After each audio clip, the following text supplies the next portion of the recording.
जय राधा माधव कुंज बिहारी गोपी जन वल्लभ गिरिवरधारी यशोदानंदन ब्रज जन रंजन यमुना तीरावनचारी।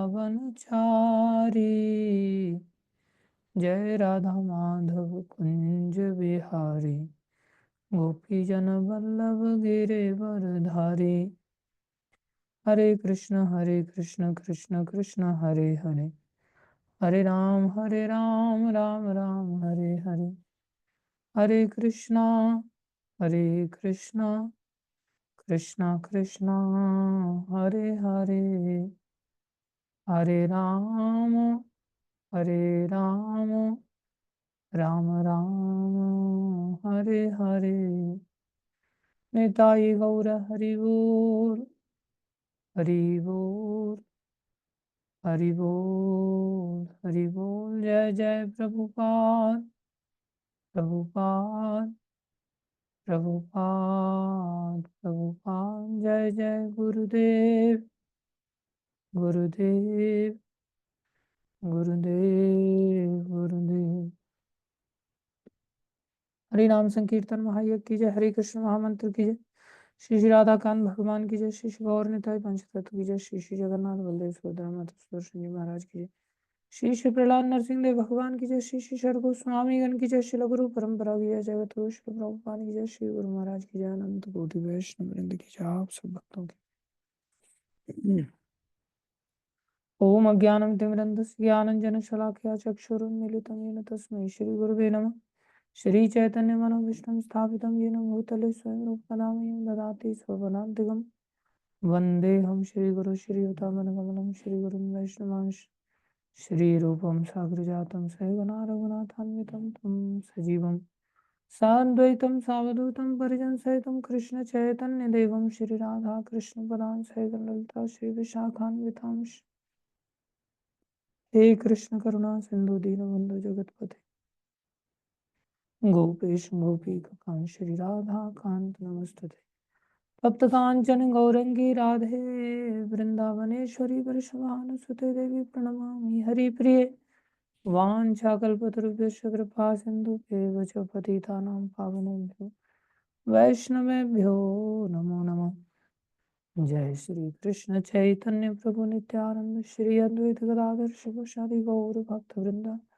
हरे कृष्ण कृष्ण कृष्ण हरे हरे, हरे राम राम राम हरे हरे।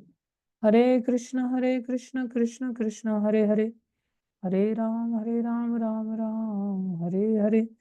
हरे कृष्ण कृष्ण कृष्ण हरे हरे, हरे राम राम हरे हरे। गुरुवे गौरचंद्राय राधिकाय तदालय कृष्णाय कृष्ण भक्ताय तद्भक्ताय नमो नमः। हरे कृष्णा। सभी भक्तों का हार्दिक अभिनंदन है, स्वागत है। और लास्ट वीक हम काफ़ी एब्सेंट रहे, उसके लिए हम क्षमा प्रार्थी हैं। काफ़ी ट्रैवलिंग थी, थोड़ी भाग दौड़ थी, और भाग दौड़ तो कभी समाप्त नहीं होती। कहीं भी चले जाओ, भौतिक जगत में रहो या आध्यात्मिक जीवन में आ जाओ, भाग दौड़ चलती रहती है। लेकिन एक भाग दौड़ दुखदायक होती है और एक भाग दौड़ आनंद देने वाली होती है। जो भक्ति की भाग दौड़ है उसमें आनंद अधिक आता है। आज भी हम भाग दौड़ में से भागते भागते आप तक पहुंचे हैं। सुबह 2 बजे से उठे हुए हैं और उसके बाद अभी तक सोने का तो नाम नहीं आया, और अभी भी काम चल रहा था तो वहाँ से भागते भागते आए। सोचे कि मंडे को आप सबके कम से कम दर्शन कर लेते, नहीं तो इस हफ्ते आप लोग फिर एब्सेंट मेरी ओर से तो पहले हो ही गया, अब आपकी ओर से चालू हो जाएगा, इसलिए मैं नहीं चाहता था।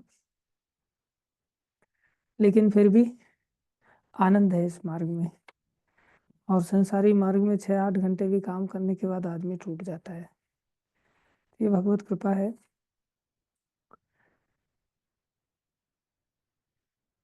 ये भी बहुत ज़रूरी है, इसको भी साथ साथ लेकर के चलना।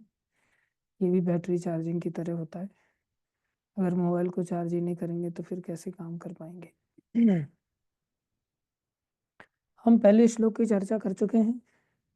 वाचो वेगम मनसा क्रोध वेगम जीवा वेगम उदर उपस्थ वेगम एतान वेगान यो विषहेत धीरा सर्वाम अपीमाम पृथ्वीम शशिष्याद। हमने देखा साध्य वस्तु भगवान श्री कृष्ण है। भागवत प्राप्ति ही हमारे जीवन का लक्ष्य होना चाहिए। जो सुबह की भागवत क्लास में भी हम बता रहे थे, गुरु कृपा से हमारी सारी समस्याओं का समाधान केवल भगवत प्राप्ति से संभव है। और भगवत प्राप्ति जब तक नहीं होगी जब तक कि हम उसे साध्य वस्तु या अपने जीवन का लक्ष्य लेकर के ना चले। हमें चाहिए तो केवल भगवान श्री कृष्ण चाहिए। हम बता रहे थे 9 लाख पानी के जीवों के द्वारा संभव नहीं है ऐसा प्राप्त कर पाना। पानी के जीव खाली 9 लाख ही नहीं होते, 9 लाख तरह के होते हैं। 11 लाख कीड़े मकोड़े भी भगवान की प्राप्ति नहीं कर सकते। 10 लाख पक्षी भी भगवान की प्राप्ति नहीं कर सकते। 20 लाख पेड़ पौधे भी भगवत प्राप्ति में नहीं आगे बढ़ सकते। केवल 4 लाख मनुष्य शरीर है। 30 लाख जानवर भी भगवत प्राप्ति के मार्ग में आगे नहीं बढ़ सकते। मनुष्य शरीर एकमात्र ऐसा शरीर है, इस शरीर में हम ऐसा लक्ष्य बना सकते हैं, प्राण छूटे उससे पहले हम भगवान की प्राप्ति कर सकें। भगवान की प्राप्ति कैसे होगी? बोले साधन भगवत भक्ति है और कोई दूसरा उपाय नहीं। भगवत भक्ति कैसे करें? बोले भगवत भक्ति के लिए सबसे पहले हमें हमारे जो 6 वेग हैं उनको नियंत्रण में लाना होगा, जिनकी हम चर्चा विस्तार से कर चुके हैं। जब वो नियंत्रण में वेग ही नहीं आएंगे तो फिर तो हम तूफान में पहले से ही बह चुके होंगे। जब हम वेगों से अपने जीवन को थोड़ा शांत देख पाते हैं तब जाकर के जीवन में कभी जिज्ञासा उठ पाती है कि हमारे जीवन का लक्ष्य क्या है, हमारे जीवन का उद्देश्य क्या है, हम कौन हैं, किस लिए हैं, कहाँ से आए, मरने के बाद कहाँ जाएंगे, भगवान कौन है, उनके साथ हमारा नाता क्या है, संसार क्या है, संसार के साथ हमारा संबंध क्या है, कैसे व्यवहार करना चाहिए। ये सब प्रश्न तभी उठते हैं जब किसी के जीवन में थोड़ा वेग शांत हो जाए। आजकल की स्थिति तो ऐसी है कि किसी को जो बहुत वेग से जा रहा हो, कहीं बहुत तेजी से जा रहा हो, उसको रोकोगे तो उल्टा आपके ऊपर ही भौंकना चालू हो जाएगा। जैसे किसी कुत्ते को अगर आप कहेंगे भैया कहाँ जा रहे हो, तो पहले आपके ऊपर भौंकना चालू कर देगा वो। वही दशा आज संसार के जीवों की है। संसार के लोग अपनी अपनी एक्सपर्टीज का प्रदर्शन करने में लगे रहते हैं और वो कई बार भक्तों के संपर्क में आते हैं तो वो केवल अपनी एक्सपर्टीज के द्वारा ही संपर्क में आते हैं और शो करते हैं कि मैं इन सब चीज़ों में एक्सपर्ट हूँ। और अगर उनकी एक्सपर्टीज के वेग को आपने थोड़ा सा रोक दिया तो वो बोलेंगे नहीं अब हमारे पास समय नहीं आपसे बात करने के लिए, चलते बनेंगे। बहुत संभल करके ऐसे लोगों के साथ वार्ता छेड़नी पड़ती है। ठीक है, आप जिस चीज़ के भी एक्सपर्ट्स हैं आप शांति से बैठिए, 2 शब्द इस बारे में सुनिए, अब जाकर के थोड़ा सा उनको झकझोरते हैं उनके जीवन को, जो बहुत मुश्किल होता है। आप सभी भाग्यशाली हैं कि इस मार्ग के पथिक हम सभी बनने की चेष्टा कर रहे हैं और इसके अलावा और कोई अल्टरनेट भी नहीं। जीवन हाथ से चला जाता है, हमको लगता है हम टाइम पास कर रहे हैं, हम टाइम पास नहीं कर रहे हैं, टाइम हमको पास कर देता है। हम टाइम को क्या पास करेंगे, हमारी इतनी सामर्थ्य नहीं। लेकिन हम मूर्ख हैं, पता नहीं चलता हमको। तो सबसे पहली आवश्यकता थी इंद्रियों को संयमित करना।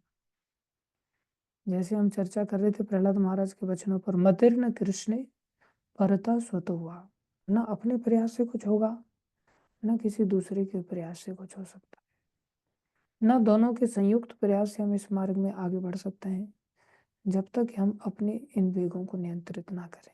उसके बाद दूसरे श्लोक पर हम गए थे जिसमें कि और स्पष्टता से बताया कि हमारी जो भक्ति अगर हम करते भी हैं तो वो कैसे नष्ट हो जाती है। अत्याहार प्रयासस्य प्रजल्पो नियमाग्रह जन संघर्ष लोल्यम च षड्वीर भक्ति विनश्यति। ये 6 कार्य हैं जिससे भक्ति का विनाश हो जाता है।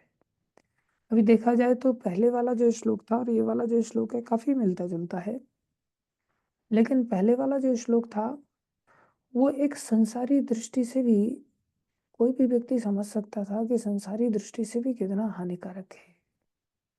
निरंतर बकर बकर बकर बकर बोले जाना, मेढक की तरह प्रभुपाद जी उदाहरण दे रहे थे। मन का वेग कोई ठिकाना ही नहीं, कोई पता ही नहीं। क्रोध का वेग जो संसारी दृष्टि से भी कितना हानिकारक है। लोगों की नाक पर क्रोध रखा रहता है। संसारी जीवन जीवन जीना भी कितना मुश्किल हो जाता है। लोगों के अंदर बिल्कुल भी सहनशीलता नाम की चीज नहीं। तो वो सब चीजें तो संसारी दृष्टि से भी हानिकारक है। फिर इस श्लोक में जीवा वेगम उदर, जैसे वहां भी था जीवा वेग, वाचो वेग था बोलने का वेग, और जीवा वेग था खाने का वेग, अलग अलग स्वाद लेने का वेग। यहाँ पर भी अत्याहार है, यहाँ भी आहार को लेकर के वेग है।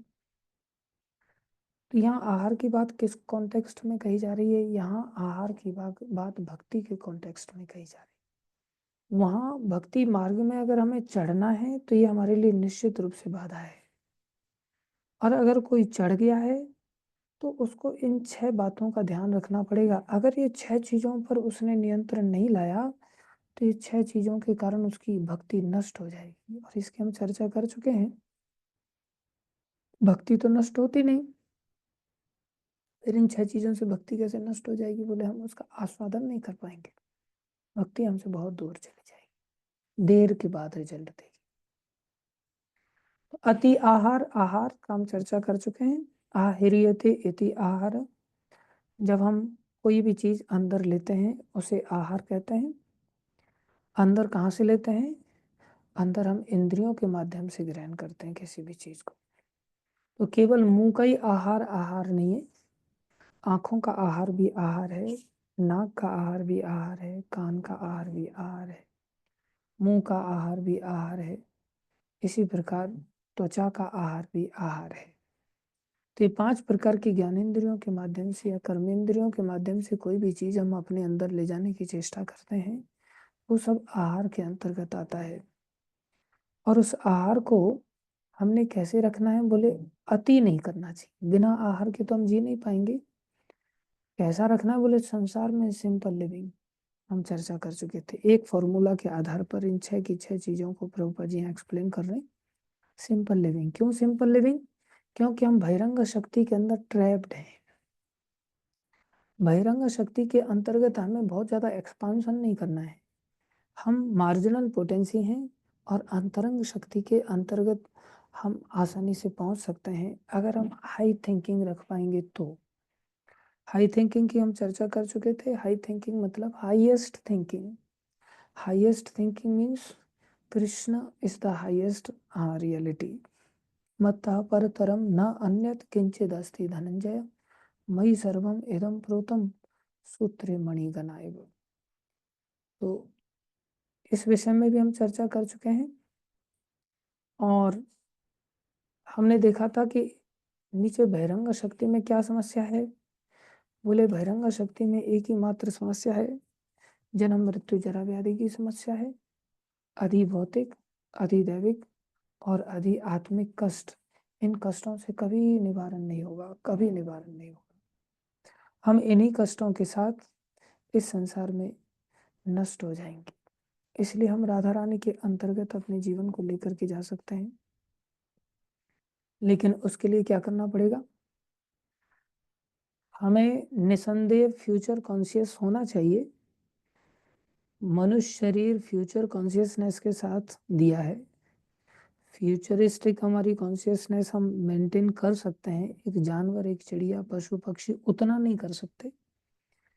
लेकिन फिर भी प्रभुपाद जी ने यहाँ पर उदाहरण दिया कि चिड़िया फिर भी हमसे अच्छी है। क्यों अच्छी है? क्योंकि वो जितना आवश्यकता है उतना ही लेकर के जाती है, हम आवश्यकता को लांघ जाते हैं। हमारी लाइन हम नहीं जान पाते कि हमारी लाइन क्या है। और इसकी भी हम काफी विस्तार से चर्चा कर चुके थे कि हर व्यक्ति की अपनी अपनी लाइन होती है।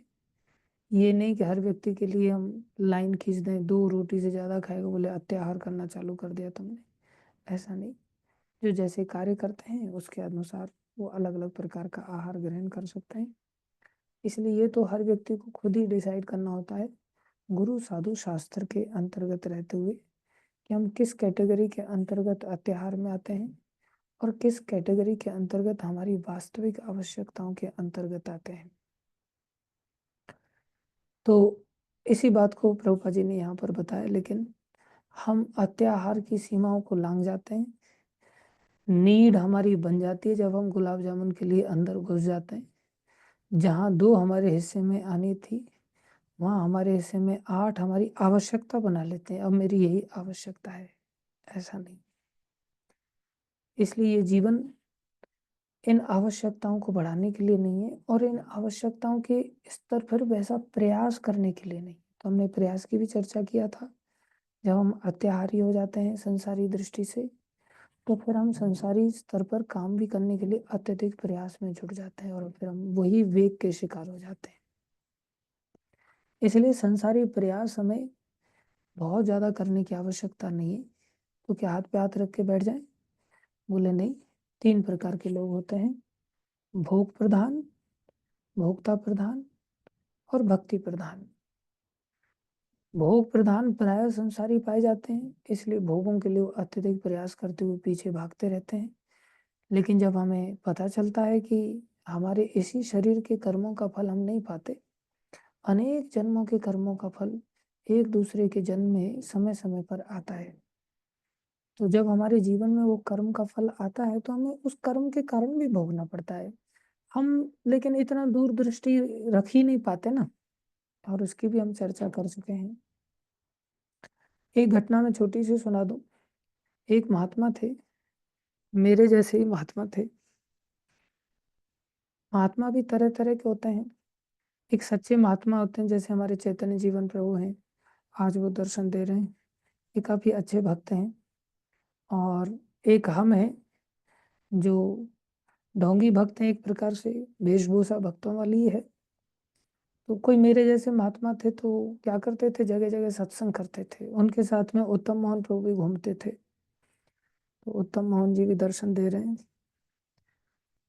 तो घूमते घामते अलग अलग सेठों के यहाँ जाते थे, तो वहां से कुछ ना कुछ दान दक्षिणा मिल ही जाता है किसी के यहाँ पर कार्यक्रम करो। सबसे बड़ी समस्या होती है भक्ति मार्ग में कई बार कि लक्ष्मी जो आती है उसको संभाल करके कैसे रखें। भक्त लोग इतना संभाल करके नहीं रख पाते। तो हालांकि अच्छी चीजों में ही कई बार उपयोग में लाया जाता है। समय समय पर कई बार संग्रह भी करना पड़ता है, और संग्रह वैसे करना नहीं चाहिए। इस चीज के लिए अग्निदेव को दत्तात्रेय जी ने गुरु बनाया था। बोले अग्निदेव इतने अच्छे हैं कि इनको 2 लकड़ी दी जाए तो खा करके शांत हो जाते हैं, और इनको 2 कुंटल लकड़ी दे दी जाए तो भी खा करके उसी दिन शांत हो जाते हैं, और इनको 2000 कुंटल दे दिया जाए तो भी तुरंत खा करके शांत होते हैं। ये नहीं कि इसमें से 2-2 कुंटल हम धीरे धीरे खाते रहेंगे इसलिए रख दो आगे के लिए। ऐसा अग्निदेव नहीं करते। उनको जितना मिल जाए कल के लिए संग्रह नहीं करते, सब साफ कर देते हैं। तो बोले जब कोई व्यक्ति कल के लिए संग्रही नहीं होता तो बोले वो अग्निदेव की तरह तेजस्वी बन जाता है, उसके अंदर तेज आ जाता है। इसलिए साधु जीवन में बोले संग्रह करना अच्छी बात नहीं। फिर उन्होंने सूर्यदेव को गुरु बनाया। और सूर्यदेव को क्या सोच करके गुरु बनाया? बोले सूर्यदेव 8 महीने संग्रह करते हैं और हर जगह से पानी सोख लेते हैं। नदी क्या, नाले क्या, समुद्र क्या, पर्वत क्या, सरोवर क्या, मलमूत्र में से भी पानी सोख लेते हैं। 8 महीने तक केवल पानी सोखने का ही काम करते हैं। और जैसे ही 8 महीने तक पानी पर्याप्त मात्रा में इकट्ठा हो जाता है, फिर उसे क्या करते हैं, 4 महीने जहां जहां आवश्यकता होती है सब जगह पर बांट देते हैं। जो गंदा पानी था, जो समुद्र का खारी पानी था, उसको उपयोगी बना करके लोगों के जीवन के लिए बोले सब जगह पर बांट देते हैं, उसमें से स्वयं के लिए जरा सा भी नहीं रखते। तो बोले ये क्या किया उन्होंने? बोले संग्रह किया, लेकिन संग्रह स्वयं के लिए नहीं किया, जगत कल्याण के लिए किया। ऐसा संग्रह करने से क्या हुआ? बोले सूर्य की तरह और बड़े तेजस्वी बन जाता है व्यक्ति। तो कई बार साधु लोग ऐसे भी पाए जाते हैं जो बड़े त्यागी होते हैं, वो अग्निदेव की तरह होते हैं। और कुछ ऐसे भक्त होते हैं जो संग्रही होते हैं, लेकिन समय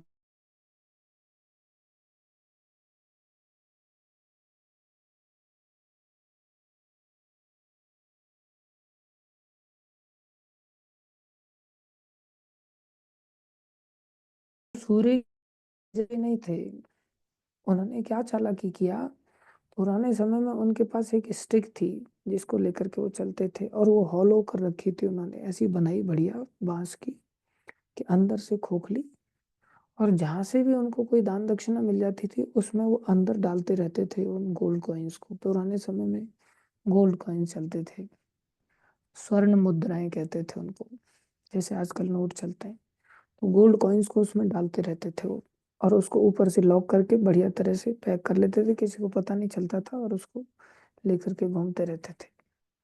और उनकी ऐसी इच्छा थी कि ये जब भर जाएगी ना, तो प्रयाग में कुंभ का मेला लगेगा, और वहां पर सब साधु संतों को मैं भंडारा कराऊंगा। जैसे अभी कुंभ का मेला, ये सत्य घटना है, कोई गप नहीं समझना आप। तो धीरे धीरे धीरे धीरे भरते रहे, भरते रहे, भरते रहे। तो ऐसे चलते चलते चलते चलते उन्होंने देखा कि बस थोड़ी सी और बची है, थोड़ी सी और भर जाए। तो आखिर में वो एक बड़े सेठ के यहाँ पहुंच गए, और उस बड़े सेठ के पास जाकर के उन्होंने कार्यक्रम किया। लेकिन उस लकड़ी को, उस स्टिक को हमेशा बहुत अपने छाती के पास रखते थे, किसी को देते नहीं थे, साथ में घूमते थे पराये लेकर के। तो जो सेठ लोग होते हैं या चोर लोग होते हैं, कई बार जान जाते हैं पैसे वाला कौन है, क्योंकि दोनों को पैसे चाहिए होते हैं सामने वाले से। तो उन्होंने देख लिया कि ये बहुत ज्यादा छुपा करके रख रहे हैं। उन्होंने पत्नी को भेजा, एक काम करो, महात्मा जी का जो स्टिक है ना, उसको उठा करके लेकर के आ जाओ, डिस्टर्ब होंगे, रात को चैन से सोने दो। पत्नी साधु से भी थी, वो फिर भी दौड़ करके ये जा करके उन्होंने ला करके अपने पति को दे दिया। पति ने देखा उसको, तो बजा के देखा तो पता चल गया कि इसमें कुछ माल टाल है। उन्होंने देखा, घुमा फिरा करके तो खुल गया वो, स्वर्ण मुद्राएं बाहर आ गई। बड़े प्रसन्न हुए। उन्होंने क्या किया, उसमें से स्वर्ण मुद्रा निकाल ली और पत्थर अंदर भर दिए, और पैक करके उनको महात्मा जी को वहां पर रख दिया। और दान दक्षिणा तो उन्होंने कुछ दिया नहीं, वो बेचारे उस स्टिक को लेकर के चल पड़े सुबह उठ करके। और कुंभ का मेला का समय आ गया, वो कुंभ में ही पहुंच गए, सीधे प्रयागराज पहुंच गए।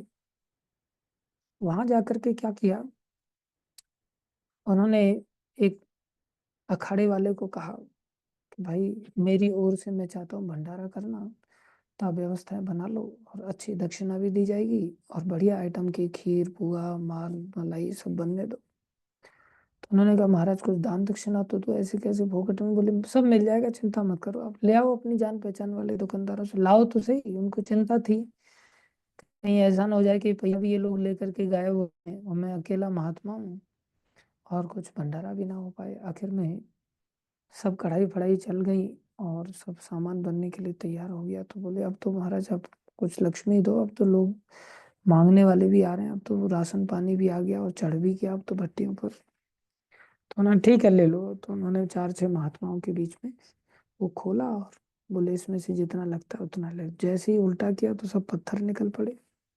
अब वहां के महंत बोले, महाराज हम ही मिले थे आपको धोखा करने के लिए, इतना बड़ा उपहास कर दिया आपने, इतना सब कुछ माल मसाला हम लेकर के आ गए, अब किसको मुंह दिखाएं, क्या दिखाएं? इनको इतना बड़ा धक्का लगा, इन्होंने त्रिवेणी में जाकर के छलांग लगा करके आत्महत्या कर लिया, शरीर छोड़ दिया। इतना शौक लगा इनको। इधर सेठ के पास क्या हुआ,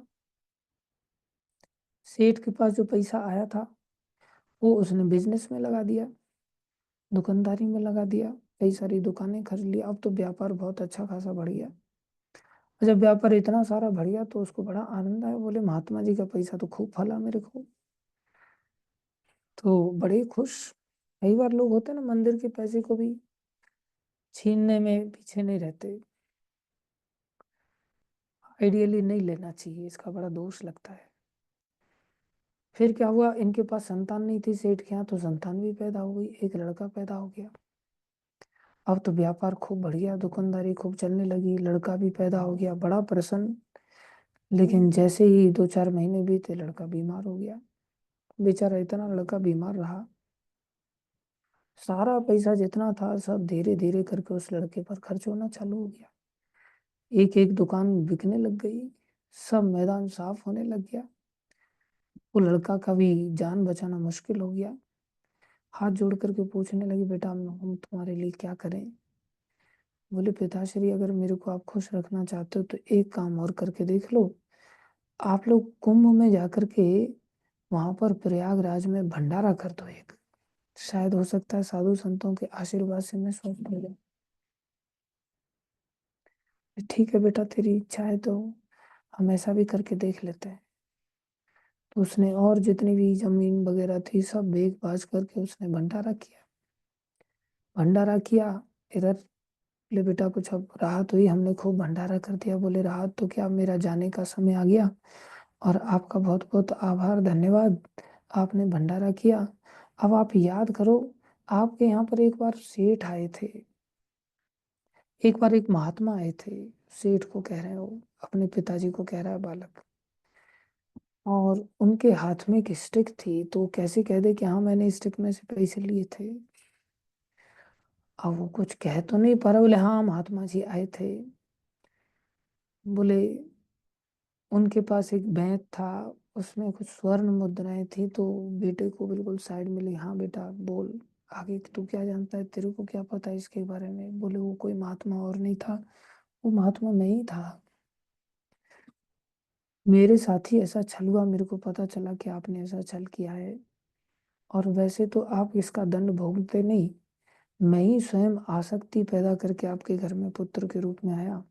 और आपकी आसक्ति में जितना भी मेरे धन से आपने व्यापार बढ़ाया था सब धीरे धीरे आपका गायब हो गया।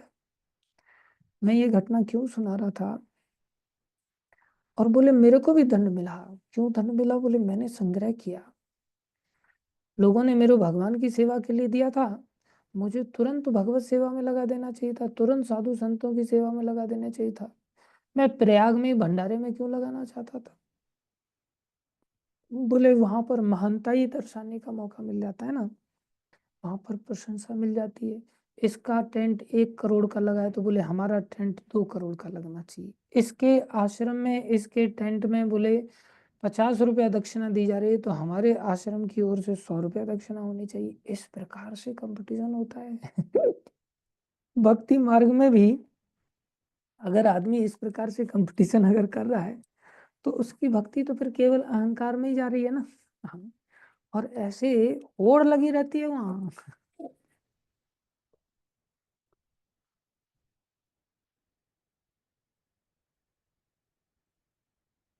व्यक्ति को लगता है कि हम बहुत पुण्य का काम कर रहे हैं। पुण्य का कुछ नहीं, केवल अहंकार में सब कुछ जा रहा है। ठीक है, इसकी अर्थ ये नहीं कि वहां उस स्थान की कोई निंदा की जा रही है। उद्देश्य ये नहीं होना चाहिए। अगर कोई वहां पर सहयोग करना चाहता है तो अच्छी बात है, उसका सहयोग लेकर के वहां प्रसाद वितरण किया जा सकता है। जैसे इस्कॉन के द्वारा वहाँ हर रोज लाखों लोगों को प्रसाद कराया जाता है। और इतने सारे लोग वहां जाते हैं, स्नान करते हैं, निश्चित रूप से तीर्थराज तो है ही, पुण्य की प्राप्ति तो होती है। लेकिन जब हमारा उद्देश्य भक्ति मार्ग में जब ऐसा बन जाता है तो फिर वो अत्याहार की कैटेगरी में ही आ गया। उससे बजाय भक्ति बढ़ने के भक्ति नष्ट होने लगती है। उनको भी दंड का भागी होना पड़ा। क्या दंड? बोले, शरीर बदलना पड़ा। एक शरीर से दूसरे शरीर में जाना पड़ा, ऊपर से रोग ग्रसित होना पड़ा, कष्ट झेलना पड़ा, उधर दूसरे को भी कष्ट झेलना पड़ा। आदमी को क्या लगता है, मेरे जीवन में तो खूब पैसा फल रहा है भाई, मेरे जीवन में तो अब कभी डाउनफॉल तो आने वाला है ही नहीं। लेकिन जब आना चालू होता है ना, तो अन्न खाने के लिए भी नौबत आ जाती है। इतनी स्थिति बिगड़ जाती। तो ये सब क्या है? बोले, हमारे कर्मों के परिणाम। तो हम भोग प्रधान होकर के इन भोगों के पीछे जाकर के तो हमें भोग भोगने पड़ेंगे ही पड़ेंगे, चाहे हम कितना भी इन भोगों के पीछे भागें। भोक्ता प्रधान, जिसमें भोग हमारे पीछे भागता है। अभी दुख रूपी भोग के पीछे कौन भागता है? सुख रूपी भोग के पीछे तो सब भागते हैं, लेकिन हमारे कर्म का जो दुख रूपी भोग है उसके पीछे कौन भागता है? लेकिन दुख रूपी भोग हमारे पीछे आ जाता है कि नहीं आ जाता है? हम चाहें या ना चाहें, दुख तो आ ही जाता है। तो जैसे दुख हमारे पीछे आ रहा है, ऐसे सुख क्यों नहीं आएगा? इसलिए भोग प्रधान से श्रेष्ठ होते हैं भोक्ता प्रधान, और उन दोनों से श्रेष्ठ होते हैं भक्ति प्रधान। जो हमारे कर्म रूपी सुख रूपी भोग से, कर्म के सुख रूपी भोग से हम प्रभावित ना होकर के, या कर्म के दुख रूपी भोग से हम प्रभावित ना होकर के, हम उसे भक्ति में लगाते हैं अपने जीवन को। सुख दुख से हम प्रभावित ना होकर के भक्ति रूपी क्रिया में जब लगते हैं तो वो हमारा भक्ति प्रधान जीवन कहलाता है, जिसके लिए हमें प्रयास करना होगा। लेकिन जब भोग प्रधान होकर के या भोक्ता प्रधान होकर के आदमी जो प्रयास करता है वो अत्याहार रूपी प्रयास के अंतर्गत आ जाता है, और वो प्रयास व्यर्थ का प्रयास है, जबकि वो अनेक पिछले जन्मों के कारण हो रहा है। लेकिन व्यक्ति क्या सोच रहा है, अभी मेरे बिजनेस के कारण पैसा आ रहा है, अभी मेरा पैसा इस बीमारी के कारण जा रहा है। बीमारी के कारण नहीं जा रहा है, पैसा तो हमारे कर्मों के कारण जा रहा है। इसलिए आना जाना ये पिछले कर्मों का रहस्य है। समय पर आएगा, समय पर चला जाएगा। इसके पीछे में बहुत ज़्यादा चिंतित होने की, बहुत ज़्यादा प्लानिंग करने की, बहुत ज़्यादा प्रयास करने की आवश्यकता नहीं है। प्रयास किसके लिए किया जाए, बोले प्रयास भक्ति के लिए किया जाए। इसलिए अगर ऐसा प्रयास करेंगे तो जीवन सफल हो जाएगा। मनुष्य जीवन इसी प्रयास के लिए मिला है, जो प्रभुपाद जी यहाँ पर लिख रहे हैं। मनुष्य जीवन इस साक्षात्कार के लिए मिला है और मनुष्य को उच्चतर बुद्धि इसी प्रयोजन के लिए प्रदान की गई है। अतः जो लोग यह विश्वास करते हैं कि यह उच्चतर बुद्धि, उच्चतर अवस्था प्राप्त करने के लिए, वही हाई थिंकिंग, हायर इंटेलिजेंस है हमारे पास मनुष्य शरीर में, तो ये हायर पर्पस के लिए होनी चाहिए। उच्चतर बुद्धि, उच्चतर अवस्था। उच्चतर अवस्था क्या है, हम धीरे धीरे भक्ति मार्ग में आगे बढ़े, कनिष्ठ भक्त, मध्यम भक्त, फिर उत्तम कोटि के भक्त बन पाएंगे। उन्हें वैदिक ग्रंथों के आदेशों का पालन करना चाहिए। उच्चतर अधिकारियों से ऐसे आदेश ग्रहण करके मनुष्य पूर्ण ज्ञान प्राप्त कर सकता है और जीवन को सार्थक बना सकता है। सार्थक मतलब, अर्थ मतलब मीनिंगफुल, मीनिंगफुल के साथ। निरर्थक मतलब बिना मीनिंगफुल लाइफ। बिना मीनिंगफुल लाइफ कहाँ जाती है, बोले अनार्य कहलाता है, नरक में जाना पड़ता है। गीता में भगवान ने कहा, कुतस्त्वा कश्मलम इदम विषमे समुपस्थितम अनार्यजुष्टम अस्वर्ग्यम अकीर्ति कर्म। अर्जुन, अर्जुन तुम अस्वर्ग्यम, स्वर्ग की ओर नहीं जाओगे, नरक की ओर जाना पड़ेगा। इससे तुम्हारी कीर्ति नहीं फैलेगी, अकीर्ति फैलेगी। इसलिए जीवन के मूल्य को हमें जानना चाहिए, जो भागवत में प्रभुपाद जी यहाँ बता रहे हैं। श्रीमद् भागवतम के पहले स्कंद के दूसरे अध्याय के 9वें श्लोक में श्री सूत गोस्वामी उचित मानव धर्म का वर्णन इस प्रकार करते हैं। देखो कितनी अच्छी बात यहाँ पर एकदम स्पष्टता से बता दिया। क्या कह रहे हैं, धर्मस्य ही अपवर्गस्य, जिसकी हम चर्चा पिछली बार भी किए थे। पवर्ग मतलब प फ ब भ म, प मतलब परिश्रम, फ मतलब फेर, ब मतलब बंधन, भ मतलब भय, और म मतलब अंत में मृत्यु। ये क्रमशः पवर्ग रूपी संसार है। बोले धर्म का उपयोग किस लिए होना चाहिए, धर्मस्य ही मतलब निश्चित रूप से धर्म का एक ही उपयोग है, अपवर्गस्य, इस संसार से परे भगवत धाम को जाने के लिए। न अर्थो अर्थाय उपकल्पते, अर्थात ये धन पाने के लिए धर्म का उपयोग नहीं किया जाता। बहुत सारे लोग धन अर्जित करने के लिए धर्म का उपयोग करते हैं। धन पाने के लिए कैसे करते हैं, तरह तरह से लोग तरीके अपनाते हैं। जैसे मान लो कोई इंटरव्यू लेने के लिए अगर स्वामीनारायण संप्रदाय से जुड़ा हुआ स्वामीनारायण का तिलक लगा के आए, तो स्टूडेंट्स भी क्या करते हैं, उसके जैसे ही तिलक लगा करके इंटरव्यू देने पहुंच जाते हैं। बोले तिलक किस लिए लगा लिया आप, बोले अपने जैसा आदमी बन जाएगा।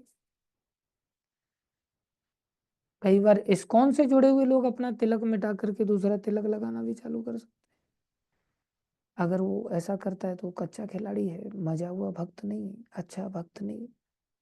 वो बिन पैंदे का लोटा है, इधर से हवाई इधर लुढ़के, उधर से हवाई उधर लुढ़के। ऐसे बहुत सारे भक्त लोग करते हैं। गंगा गई गंगा दास और यमुना गई यमुना दास, बहुरूपिया कहलाते हैं, अलग अलग रूप धारण करते हैं।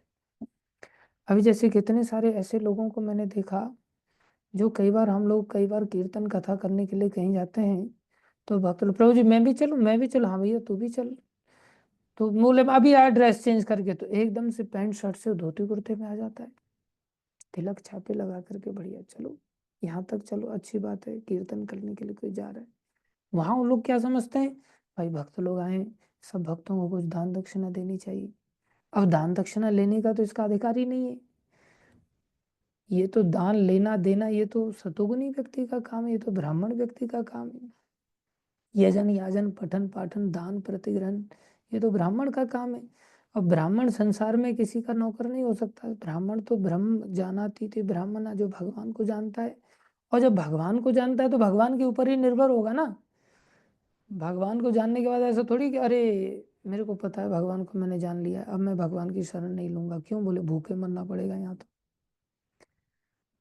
बोले नहीं, इसका मतलब भगवान को जाना ही नहीं कि भगवान त्रिलोकीनाथ है। ब्रह्म जानाति, जैसे ही ब्रह्म को जाना तुरंत वो ब्रह्मनिष्ठ हो जाएगा, अपने आप ब्रह्मनिष्ठ हो जाएगा। जैसे चेस में चेकमेट हो जाता है ना, उसके पास मूव नहीं रहती, ऐसे ही भगवान को कोई थोड़ा भी जान लेता है ना, तो उसके पास कोई मूव नहीं बचती, वो मजबूर हो जाता है भगवान के चरणों में समर्पित करने के लिए। भगवान इतने अच्छे हैं, उसको शर्म आने लगती है, मैं संसार में क्या दो पैसे के लिए भीख मांग रहा हूँ संसार में। कई बार लोग क्या करते हैं ना, एक व्यक्ति मेरे को पूछता है, प्रभु जी आपका कैसे चलता है सब कुछ।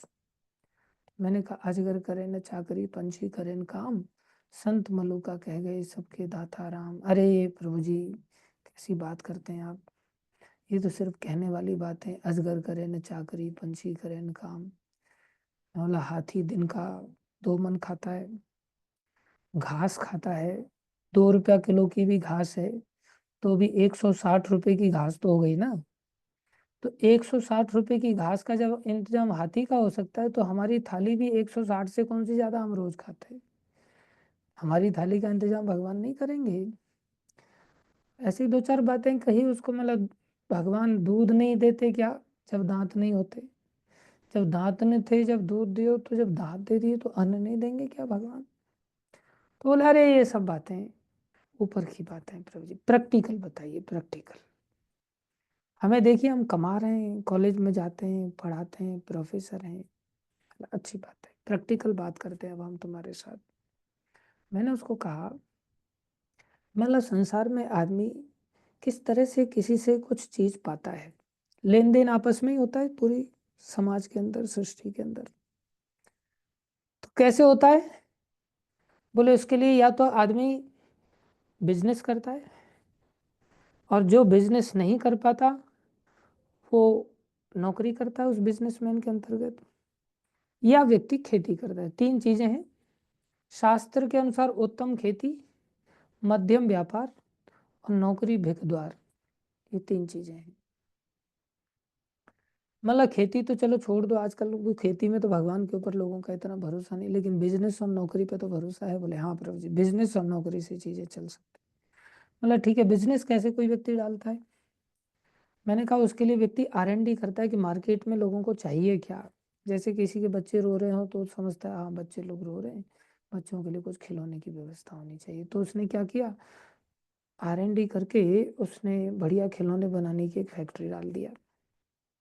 और फिर फैक्ट्री को क्या किया उसने, उस प्रोडक्ट की एडवर्टाइजमेंट वगैरह किया, कुछ एजेंट रख दिए, और एजेंट के माध्यम से वो जगह जगह लोगों को प्रोडक्ट दिखाता, ये प्रोडक्ट आपके बड़े काम का है और आप इसे ले लीजिए, और कंपनी के प्रचार के लिए आपको सस्ते में दे देंगे, आप ले लीजिए इसको, और आपकी ये समस्या सुलझ जाएगी, ये समस्या सुलझ जाएगी, अच्छा है आपके लिए, ले लीजिए इसको। तो सामने वाला व्यक्ति वास्तव में अगर उसकी नीड है, और नीड तो थी क्योंकि कंपनी वाले ने नीड ही को तो टैप किया था, नीड को ही तो देखा था सामने वाले की नीड क्या है, उसने नीड को देखा, नीड के अनुसार प्रोडक्ट बनाया, और वो पहले से ही नीड को लेकर के परेशान था, तो उसने तुरंत उसको बोले ठीक है हम ले लेते हैं। फिर उसकी प्रोडक्ट की इतनी अच्छी मार्केटिंग हो जाता है कि फिर उसे एजेंट भी लगाने की जरूरत नहीं होती, अपनी दुकान पर बैठा रहता है, फिर लोग उसके पास पहुंच जाते हैं, हमें ये चीज दे दो, फिर वो आराम से थड़े पर बैठे बैठे ठीक है भाई ले जाओ ले जाओ ले जाओ। और इस प्रकार से लेना है तो लो, नहीं लेना है तो मतलब फिर वो अपनी मोनोपोली बना देता है, अपने रेट बढ़ा देता है, इस तरह से वो पैसा कमाता है। नौकर लोग इसके पीछे जा करके काम करके पैसा कमाते हैं, करेक्ट, यही रास्ता है। तो हमने कहा जैसे आप लोगों ने ऐसे R&D किया, ऐसे ही मैंने कहा हमने भी R&D किया कि लोग बड़े दुखी हैं, और फिर हमने R&D करके पाया कि लोगों की जो प्रोडक्ट की नीड है वो क्या है, भगवतीता के ज्ञान की नीड है, लोगों को भक्ति के उपदेश की आवश्यकता है। सब प्रोडक्ट के द्वारा लोगों को फिर भी हृदय की मूल रूप से शांति तो मिलती नहीं। मैंने कहा कि हमने भी ऐसा ही रिसर्च एंड डेवलपमेंट करके ये पाया कि लोगों के लिए एक प्रोडक्ट चाहिए, तो हमने इस प्रोडक्ट को लॉन्च किया मार्केट में। अब उसके लिए हम एजेंट बन करके खुद ही जा रहे हैं मार्केट में लोगों के पास। लेकिन हमारे प्रोडक्ट की ब्यूटी देखो, हम लोगों के घर में जाते हैं और लोगों को फ्री ऑफ कॉस्ट देते हैं, और लोगों को कहते हैं रख लो आप, पैसे पैसे की कोई ऐसी आवश्यकता नहीं, देना है कुछ आपकी इच्छा है तो देना, नहीं देना तो बिल्कुल मत देना। हमने कहा हम 1000 लेक्चर भी लेने के पश्चात कभी किसी को नहीं बोलते कि हमारा महीने का सैलरी दे दो। और तुम स्कूल में या कॉलेज में जाकर के लेक्चरर बन करके लेक्चर देते हो, तुम भी तो लेक्चर ही दे रहे हो, तुम भी तो अपना प्रोडक्ट सेल ही कर रहे हो, लेकिन तुम 1 महीने से ज्यादा पढ़ा सकते हो क्या आगे? 1 महीने के बाद अगर तुम्हें उसने पैसे नहीं दिया तो तुम तो हाथ खड़े करके भागोगे। तो मैंने कहा अब ये बताओ भिखारी कौन है, फिर तुम भिखारी हुए या हम भिखारी हुए? हमने कहा हम तो लोगों को प्रोडक्ट फ्री ऑफ कॉस्ट दे रहे हैं, दाता बन करके दे रहे हैं। और कोई कोई व्यक्ति ऐसा है कि बेचारा वो कहता है प्रभु जी आपके लिए टिकट की जरूरत है तो आप ये पैसे ले जाइए। हमने कहा टिकट की भी जरूरत नहीं है, मैसे चले जाएंगे। नहीं नहीं आप लेके जाइए, फिर भी आदमी दे देता है। तो बताओ भिखारी कौन हुआ? तो आइडियली देखा जाए तो सारा संसार भिखारी, फिर बेचारा अपनी ओर देख करके शर्मा रहा है, मतलब देख लिया भगवान दे रहे हैं कि नहीं दे रहे हैं। हमने कहा इतना सब कुछ करने के पश्चात हम लोग तो फिर भी भीख नहीं मांगते, इसलिए भक्त लोग तो वास्तव में भिखारी होते ही नहीं। लेकिन कई बार भक्त लोग भी अगर इस दृष्टिकोण से कीर्तन करने जा रहे हैं, प्रोग्राम करने जा रहे हैं कि हमें वहां से पैसा मिलेगा, और जो मैं चर्चा कर रहा था कि कई बार भक्त लोग पैंट शर्ट वगैरह चेंज करके धोती कुर्ते में उत्तम मोहन प्रभु की तरह चल पड़ते एकदम से, प्रभु जी मैं भी भक्त हूँ, और वहां पर साधु संतों को देख करके अरे उत्तम प्रभु भी आए, चलो चलो इनके लिए भी लिफाफा दे देते हैं, और सचिनंदन दास भी आए, चलो इसके लिए भी लिफाफा दे देते, लिफाफा पकड़ा देते हैं। और फिर हम लोग क्या करें? हमें आइडियली तो हमारा अधिकार था ही नहीं उस लिफाफे को स्वीकार करने का। उस लिफाफे को हमें चैतन्य जीवन प्रभु को सौंप देना चाहिए था, वो हमारे लीडर थे, लेकिन हमने सौंपा नहीं। हमने क्या किया? अपने पास में छुपा के रख लिया। तो ये क्या किया? हमने धर्म का उपयोग पैसे कमाने के लिए कर लिया। जो यहाँ पर भागवतम के अनुसार पहले ही बता दिया, धर्मस्य ही अपवर्गस्य, धर्म का उपयोग तो अपवर्ग के लिए होना चाहिए था। धर्म तो अपने आप में आदमी को भिखारी थोड़ी बना रहा है। धर्म तो अपने आप में इतना आदमी को स्वयं को भर देता है कि दूसरों के लिए दाता बन जाता है। लेकिन हम लोग क्या करते हैं? इस रहस्य को नहीं जानते, और ये नहीं सोच पाते हमने जो कीर्तन किया इसका कितना बड़ा पुण्य होगा, हमने जो कथा की इसका कितना बड़ा पुण्य होगा, हमने जो प्रोग्राम किया इसका कितना बड़ा पुण्य होगा, हमने जो बुक डिस्ट्रीब्यूशन किया इसका कितना बड़ा पुण्य होगा। लेकिन बुक डिस्ट्रीब्यूशन में से भी लोग बीच में से ही गीता गायब कर देते हैं। ऐसे ऐसे लोग जिनको मंदिर में रखा गया, जिनको खाने पीने के लिए रोटी पानी कपड़ा सब चीजों की सुविधा दी जाती है, फिर भी बुक डिस्ट्रीब्यूशन के समय में और 1-2 गीता का पैसा अपनी पॉकेट में मार देते बीचों बीच, और बोले मैंने तो इतनी ली थी, मैंने तो इतना ही डिस्ट्रीब्यूशन कर दिया। और इतने सीधे साधे बाप पकड़ना बहुत मुश्किल था। वो तो भगवान की दया से हमें CID ऑफिसर वगैरह उस साइड में नहीं बनाया, भक्ति मार्ग में ही रखा, और हमारा दिमाग तो ऐसे ही खांडी लोगों के पीछे खूब चलता है। तो भगवान ने उगलवा दिया ऐसे लोगों को, फिर मेरे को बहुत ज़्यादा धुनाई करनी पड़ी, और मेरे को किसी भी तरह से विश्वास नहीं हो रहा था कि ये व्यक्ति ऐसा कर सकता है। विचार करो, सबसे बेस्ट चीज जो महाप्रभु ने दी, जिनकी धारा प्रभुपा जी ने सारे संसार में फैलाई, उस प्रभुपा जी के द्वारा उसको खाना पीना रहना सब चीजों की सुविधा मिल रही थी, और ऐसी सुविधा मिल रही थी वो बेचारा मरने जा रहा था, सुसाइड करने जा रहा था, उसको वहां से वापस लाया गया, भैया क्यों सुसाइड कर रहा है, मत मत तू यहाँ रहे। और उसको हमें ही चूना लगाने के लिए मिला था। बताओ, इतनी बेस्ट चीज को पाने के पश्चात भी दुर्भाग्यशाली इतने ज्यादा कि इसका भी उपयोग क्या कर रहे हैं? पैसे कमाने के लिए। और प्रोग्राम में जा रहे हैं, लिफाफे मिल रहे हैं, लिफाफे को ना भगवान को दे रहे हैं ना लीडर को दे रहे हैं, उस लिफाफे को खुद ही पॉकेट में रख ले रहे हैं, ऐसा सोच करके ये तो मेरे को लिफाफा मिला है ना, मेरे को गिफ्ट मिली है। अरे तुम्हें कहाँ से मिल सकती, तुम्हारी औकात क्या है। तो हम लोग इस प्रकार से बहुरूपिया बन जाते हैं और धन के पीछे चले जाते हैं। दूसरा बोले धर्म का एकांत उपयोग, धर्म का एक ही मात्र उपयोग है। क्या उपयोग है? धर्म का एक ही उपयोग है, अपवर्गस्य, भगवान के धाम को जाने के लिए। धर्म का दूसरा उपयोग कोई है ही नहीं। और धर्म के द्वारा जो पैसा आ जाए, उस पैसे का भी दूसरा उपयोग नहीं है। पैसे का उपयोग नहीं कि पैसा आ गया हमारे पास अब खूब उड़ाएंगे, बोले नहीं। बोले फिर वो चार पुरुषार्थों का क्या? धर्म अर्थ काम मोक्ष, जो चार पुरुषार्थ बनाए हैं, बोले चार पुरुषार्थ इस प्रकार से बनाएंगे कि अगर आप धर्म करोगे तो धर्म करते करते आपके पास धन अपने आप आएगा। और वो कैसा धन आएगा? शाश्वत धन आएगा। अगर हमने धर्म का पालन किया है तो अपने आप धन की व्यवस्था होगी।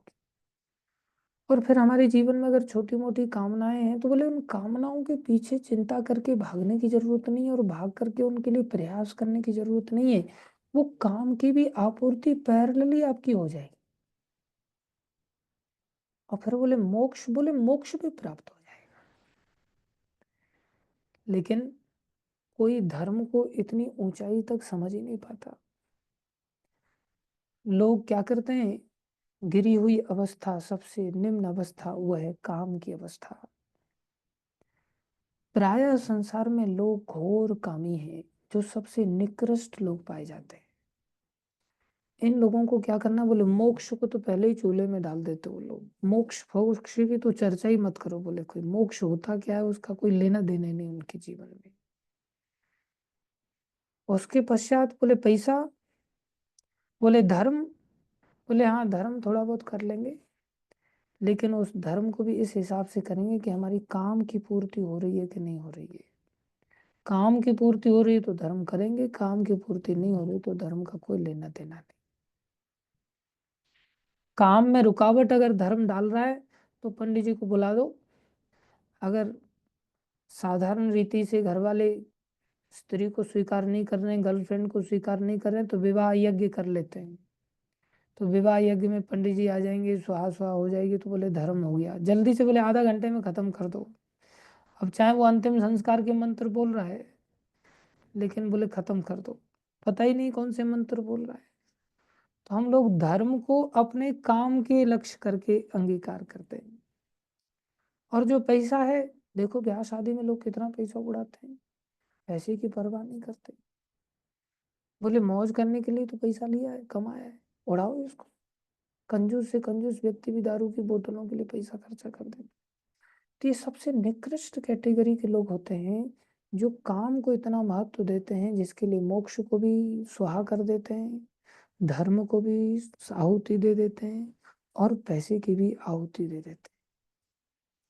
इससे श्रेष्ठ होते हैं जो थोड़े से धन को लेकर के चिंता करते हैं और धन संग्रही बनते हैं। जो धन संग्रही बनते हैं उनको अपनी कामनाओं पर थोड़ा संयम करना पड़ता है, उनको कामनाओं को थोड़ा रोकना पड़ेगा। अगर आजादी के साथ कामनाओं की पूर्ति करेंगे तो भैया पैसा कैसे इकट्ठा होगा? अपनी आदतों को मारना पड़ता है, तब जाकर के चार पैसा इकट्ठा होता है, बूंद बूंद से घड़ा पड़ता है। इसलिए ऐसे कामी लोगों से अर्थी लोग अच्छे हैं, जो कम से कम पैसा इकट्ठा तो करते हैं, पैसे को बर्बाद तो नहीं करते हैं। लेकिन ऐसे अर्थी लोग, बोले पैसे के लिए ये घर के लोग भूखे मर जाओ या नाते रिश्तेदारी में बदनामी हो जाए, कोई लेना देना नहीं है, लेकिन पैसा बचना चाहिए जैसे तैसे करके। बारात में बोले बहुत पैसा खर्चा हो जाएगा, हम 10 आदमी लेकर के आकर के ब्याह करके ले जाएंगे साहब। क्यों? बोले पैसा को बचाना चाहते हैं लोग। तो इनकी पैसे में बहुत ज्यादा रुचि होती है। ये लोग काम को मार देते हैं, धर्म को मार के चलते हैं, मोक्ष को मार के चलते हैं, सिर्फ पैसा चाहिए। ये भी बहुत ज्यादा श्रेष्ठ कैटेगरी के लोग नहीं होते, लेकिन कामी लोगों से फिर भी अच्छे होते हैं। इनसे श्रेष्ठ होते हैं जो मोक्ष के बारे में सोचते हैं। ये लोग क्या करते हैं भाई, मोक्ष की चिंता करनी है किसी व्यक्ति ने तो ये लोग दान धर्म भी करते हैं, इसलिए कामनाओं को भी मारते हैं, क्योंकि कामनाओं को नहीं मारेंगे तो मोक्ष के रास्ते तो वैसे ही बंद हो जाएंगे। कामनाओं को भी मारना पड़ेगा, अर्थ की लालसा को भी मारना पड़ेगा, और फिर मोक्ष की याचना करके मोक्ष के लिए ज्ञान आदि का उपाय करना पड़ेगा। लेकिन इनसे भी श्रेष्ठ होते हैं जो धार्मिक होते हैं। धार्मिक होते हैं कौन से, जो भागवत धर्म को अपनाते हैं। वो लोग मोक्ष को भी तुच्छ मान करके चलते हैं। वो लोग कामनाओं को भी अत्यधिक तुच्छ मानते हैं। पैसे को भी बहुत ज्यादा इस प्रकार से महत्व नहीं देते कि हाय पैसा, हाय पैसा, हाय पैसा। अरे कितना लेकर के, 2 करोड़, 10 करोड़, 20 करोड़ छाती पर रख करके लेके तो कोई जाएगा नहीं कुछ भी। जब सिकंदर प्राण त्याग किया तो उसने अपने हाथ जनाजे से बाहर निकालने का आदेश दिया, और लोगों को पता चले, बोले जर सिकंदर का यूं ही धरा रह गया। मरते दम लुकमान यूं कह गया कि ये घड़ी हरगिज न टाली जाएगी, जब तेरी डोली इस जहां से उठा ली जाएगी। बोले जर मतलब जो धन दौलत है सिकंदर का, बोले सब चिल्ला चिल्ला करके उसके मंत्री दिखा रहे हैं, बोले सब यहाँ का यही छोड़ करके सब धन जा रहा है। अब देखो ये कुछ लेकर के साथ में नहीं जा रहा है। इतनी देर में एक महात्मा है, और महात्मा कहते नहीं, कौन कहता है ऐसा कि ये कुछ नहीं लेकर के जा रहा है। इसने इतना उल्टे सीधे कर्मों से जो धन अर्जित किया उसके लिए कितने लोगों की हत्याएं की, लूटा मारा। बोले वो सब कर्मों के पहाड़, पाप कर्मों के सर पे उठा करके लेके जा रहा है। कौन कहता है कि कुछ नहीं साथ में लेकर के जा रहा है। देखो हमारी संस्कृति कैसी है, जो इस बात की शिक्षा देती है कि हम अपने कर्मों को पागलों की तरह कामनाओं की पूर्ति करने में ना लगाएं, पागलों की तरह धन अर्जित करने में ना लगाएं, पागलों की तरह मोक्ष कामी मात्र ना बने। मोक्ष मिल भी जाएगा तो भक्ति तो नहीं मिलेगी ना। महाप्रभु महाप्रभु ने ही सार्वभौम भट्टाचार्य को ये मुक्ति का वास्तविक अर्थ समझाया था। मुक्ति का अर्थ है कि हम भक्त बन जाएं। वास्तविक अर्थ सार्वभौम भट्टाचार्य ने, जो प्रकांड विद्वान थे, सन्यासी लोगों को पढ़ाया करते थे, उनको भी इतना ऊपर उठा दिया कि उनको समझ आया मुक्ति का वास्तविक अर्थ तो भक्त बनना है। इसलिए मोक्षकामी भी नहीं होना चाहिए। क्या होना चाहिए, बोले वास्तविक भागवत धर्म को अपनाने वाला व्यक्तित्व होना चाहिए। उसमें भक्ति आ जाती है, उसमें भक्ति के अंगों के लिए प्रयास करना पड़ता है। इसलिए प्रभुपाद जी यहाँ लिखा है सारे धर्म निश्चित रूप से चरम मुक्ति के लिए हैं। उन चरम मुक्ति, मुक्ति नहीं, चरम मुक्ति क्या है, बोले भक्ति है। अभी जैसे सूर्य उदय का फल क्या है, सूर्य उदय का फल प्रकाश नहीं है। सूर्य उदय का फल रात्रि का या अंधकार का नाश नहीं है। लेकिन हमारे दिमाग में क्या बैठा हुआ है, सूर्य उदय का फल अंधकार का नाश है। नहीं, सूर्य उदय से पहले अरुणोदय से ही अंधकार का नाश हो जाता है। सूर्यदेव के जो सारथी हैं अरुण हैं, वही अंधकार का नाश कर देते हैं। तो सूर्यदेव का फल क्या है, बोले सूर्यदेव का फल है कि हम अपनी भक्ति की नित्य क्रियाओं में, त्रिसंध्याओं में लगे, नित्य क्रियाओं को लगने लग जाए, जिसके बारे में हमारा दिमाग में बात बैठती नहीं। इसलिए संसार में लोग मुक्ति को ही चरम मुक्ति मान लेते हैं। मुक्ति और चरम मुक्ति अलग बात है। चरम मुक्ति भगवत धाम की प्राप्ति, जहाँ भगवान की सेवा प्राप्त हो जाए। इसलिए सारे धर्म निश्चित रूप से चरम मुक्ति के लिए, उनका उपयोग कभी भी भौतिक लाभ के लिए नहीं करना चाहिए। साथ ही जो परम धर्म के पालन में लगा हुआ है, परम धर्म के पालन में लगा हुआ है, उसे भौतिक लाभ का उपयोग इंद्रिय तृप्ति के लिए कभी नहीं करना चाहिए। तो हमें ये बात का ध्यान करना होगा, जो प्रभुपाद जी यहाँ पर अत्याहार और प्रयास के रूप में बता रहे हैं। इसलिए कह रहे हैं मानव सभ्यता का प्रथम चरण है शास्त्र के आदेशानुसार धर्म का आचरण, अपने मनमाने ढंग से नहीं। मनुष्य की उच्चतर बुद्धि को मूलभूत धर्म समझाने के लिए प्रशिक्षित करनी चाहिए। मानव समाज में अनेक धार्मिक धारणाएं, देखो मूलभूत धर्म क्या है और धार्मिक धारणाएं क्या है। जो धार्मिक धारणाएं कैसी हैं, बोले जो हिंदू, ईसाई, हिब्रू, मुसलमान, बौद्ध इत्यादि नामों से वर्गीकृत होते हो, सारा समाज इसी में बटा हुआ है। मूलभूत धर्म सभी हम आत्मा है, आत्मा सनातन है, तो हमारा धर्म भी सनातन है। इस बारे में किसी को जानकारी है ही नहीं, क्योंकि धर्म के बिना मानव समाज पशु समाज से बेहतर नहीं है। धर्मेण हीना पशु भी समान है। इसलिए धर्म का उपयोग यहाँ बता रहे हैं, जैसा ऊपर कहा गया है, धर्म से ही अपवर्ग से नार्थो अर्थाय उपकल्पते। धर्म तो उत्थान के लिए है, रोटी पाने के लिए नहीं है। ये नहीं O God please give us our daily bread. Prabhupada ji कहते थे हमने ऐसा भागवत धर्म पाया है, O God whether you have taken the bread or not. आपने भोग लगाया कि नहीं, आपने कुछ खाया कि नहीं। भक्त भगवान के बारे में चिंता करता है, आपको कुछ भोग लगा कि नहीं लगा। एक भक्त तो सुबह से मेरे पीछे पड़ा है, प्रभु जी मेरे को जाने दो ना, जाने दो ना, मेरे को भोग लगाना है। गोपाल जी अकेले बैठे हो घर में, कोई नहीं, बर्तन धोने, भोग लगाना है, आप जाने क्यों नहीं दे रहे हैं। आखिर मैंने कल रोक लिया उसको, जाने ही नहीं दिया, मतलब कल चले जाना सुबह में। फिर आज मंगल आरती करके चले जाना, बोले मंगल आरती करके पक्का चला जाऊंगा। फिर सुबह से रो रहा है, प्रभु जी मेरे को जाने दो ना, जाने दो, जाने दो। मैं लिख करके देता हूँ आपको, मैं 2 दिन के लिए पक्का आ जाऊंगा, मैं लिख करके, बोला लिख करके दे, बोले फिर हंसने लग गया। आखिर में मेरे को शाम को उसको, शाम तक उसने पका दिया, परेशान कर दिया। मतलब जा भैया, तो ठाकुर जी मेरे भूखे बैठे हुए हैं, ऐसा है वैसा है। बोला यहाँ भोग लगाएगा तेरे को ठाकुर जी को वहां मिल जाएगा, चिंता मत कर, यहाँ भी ठाकुर जी है। नहीं नहीं प्रभु जी, मम्मी पापा छोड़ेगी नहीं, मैया जी मेरे को परेशान करेंगी, ऐसा हो जाएगा वैसा हो जाएगा। कैसी बढ़िया बात प्रभुपा जी ने हमें सिखाई। धर्म तो उत्थान के लिए, रोटी पाने के लिए नहीं। कभी कभी मानव समाज तथाकथित धर्म की पद्धति का निर्माण कर लेता है जिसका उद्देश्य भौतिक उत्थान होता है, लेकिन यह वास्तविक धर्म के उद्देश्य से दूर नहीं, बहुत दूर है। धर्म ईश्वर के नियमों का बोध कराता है। धर्म ऐसा नहीं कि बस रबर स्टैंप लगा लिया, जीवन में कुछ करने के लिए नहीं। एक माता जी कहती, आप लोगों के इस पंथ में तो दुनिया भर की चीजें, ये छोड़ो, ये करो, ये पालन करो, ये ग्रहण करो, ये त्याग करो, बहुत झंझट है। बोले यहाँ कोई झंझट नहीं बोले, और यहाँ हम इस पंथ से जुड़े हुए हैं, ऐसा हमें पहनने के लिए लॉकेट भी मिल जाता है और हम जुड़ जाते हैं तुरंत, कुछ नहीं करना होता। प्रभुपाद जी यहाँ लिख रहे हैं, धर्म ईश्वर के नियमों का बोध कराता है, क्योंकि नियमों को सही ढंग से संपन्न करने पर मनुष्य भवबंधन से छूटने की दिशा में अग्रसर होता है, बिना नियमों के पालन के नहीं।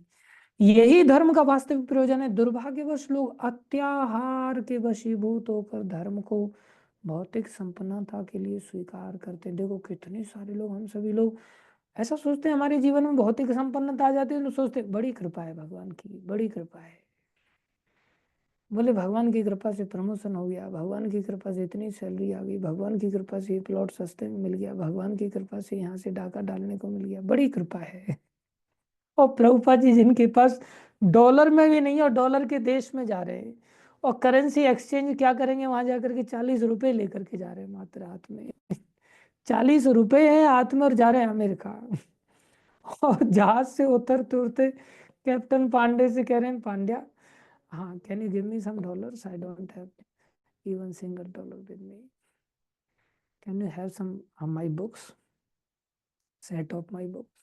तो पूछते हैं आपका सेट कितने में आता है, बोले ओनली $16। प्रभुपा जी ने किताब दिया और $20 उसने दिए। पहली बार $20 उनको मिले, बताओ। हम लोग तो ऐसे कभी सोच पाते हैं कि भगवान की कितनी बड़ी कृपा है, मेरे पास डॉलर ही नहीं है। हाँ, पहले ही सब अरेंजमेंट करके चलते हैं, हमारी स्थिति अलग है। इसलिए हम कह रहे हैं, दुर्भाग्यवश लोग अत्याहार के वशीभूत होकर धर्म को भौतिक संपन्नता के लिए स्वीकार करते हैं, लेकिन वास्तविक धर्म, एक माता जी कहती, हमने बोले सेकंड हैंड कार दी और हमें फिर काफी फायदा कर दिया भगवान ने। तो हंसी आती कई बार सुन करके, चलो जैसी जिसकी दृष्टि है, भगवान वैसे उसको हैंडल कर रहे हैं। अन्यथा ही कितनी दूर बात है कि हम वास्तविक धर्म से कितने दूर हैं। प्रभुपा जी यहाँ लिख रहे हैं, लेकिन वास्तविक धर्म लोगों को कृष्ण भावनामृत का अनुशीलन कराते हुए जीवन की कम से कम आवश्यकताओं से तुष्ट होना सिखाता है। कम से कम आवश्यकता, इसको कहते हैं कम सामान, सफर आसान और सुखी इंसान। ध्यान रखें, कम सामान, सफर आसान और सुखी इंसान। ये नहीं पेटियों पर पेटियां भरी जा रही हैं। सीट वाला भी रेलवे में सोच रहा है कि हाँ मेरे लिए भी थोड़ा बहुत एक आध बैग घुसाने के लिए जगह छोड़ेगा, कि सारे ही सीट के नीचे का एरिया पूरा कब्जा कर लेगा सामने वाला। भले ही हमें आर्थिक विकास की आवश्यकता हो, वास्तविक धर्म तो भौतिक अस्तित्व बनाए रखने के लिए कम से कम आवश्यकताओं को प्रदान करने मात्र की अनुमति देता है। तो फिर जीवन जीने का लक्ष्य क्या है? भोग कौन भोगेगा? बोले जानवर भोगते हैं भाई। हमारा तो एक ही लक्ष्य, जीवस्य तत्व जिज्ञासा, तत्व की जिज्ञासा। जीवन का वास्तविक उद्देश्य परम सत्य के विषय में जिज्ञासा करना है। यदि हमारा प्रयास परम सत्य के विषय में जिज्ञासा करना नहीं होगा, तो हम अपनी कृत्रिम आवश्यकताओं की पूर्ति के प्रयास में वृद्धि ही करेंगे। ये सब आर्टिफिशियल आवश्यकताएं हैं, कृत्रिम आवश्यकताएं, जिनका हमारे जीवन से वास्तव में कोई लेना देना नहीं। आध्यात्मिक साधक को संसारी प्रयास से बचना चाहिए। अगर हम ऐसे प्रयास से नहीं बचेंगे तो हमारी भक्ति नष्ट हो जाएगी। सिंपल सी बात है। दूसरा है प्रजल्प। प्रजल्प मतलब, जल्प मतलब बोलना, और बोलने की बात पहले भी कही जा चुकी है। यहाँ थोड़ा सा बोलने की बात और विस्तार से बताई जाएगी। तो इस बोलने को लेकर के भगवान तपस्या के बारे में कहते हैं कि वाणी की भी तपस्या होती है। हम जो बोलते हैं, बोलना भी एक तपस्या हो सकता है। बोलने को भी हम तपस्या बना सकते हैं। कौन से अध्याय में भगवान ने वाणी की तपस्या के बारे में वर्णन किया है और क्या श्लोक है, आप लोग इसे ढूंढ करके कल के लिए बताएंगे, और फिर कल हम इस पर आगे चर्चा करेंगे। आज के लिए इतना ही। Thank you. हरे कृष्णा। धन्यवाद सभी भक्तों का। उपदेशामृत ग्रंथ की जय, जगत गुरु श्रील प्रभुपाद की जय, श्री गुरु महाराज की जय, अनंत कोटि वैष्णव वृंद की जय, आप सब भक्तों की जय। हरे कृष्ण।